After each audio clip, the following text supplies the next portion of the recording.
Selamat malam buat kamu yang lagi dengerin podcast ini. Kamu yang lagi ngerasa capek lelah seharian, ya udah rebahan dulu aja sambil peluk guling di sampingmu atau sesuatu yang bisa kamu peluk ketika kamu lagi rebahan atau lagi ada di kamar.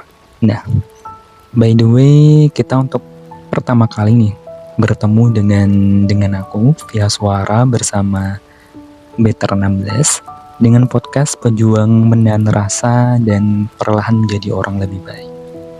Mungkin banyak orang mengatakan bahwa podcast itu sesuatu yang tepat sasaran dan mungkin selalu menjadi tempat yang hangat untuk hati kamu yang lagi dengerin ini.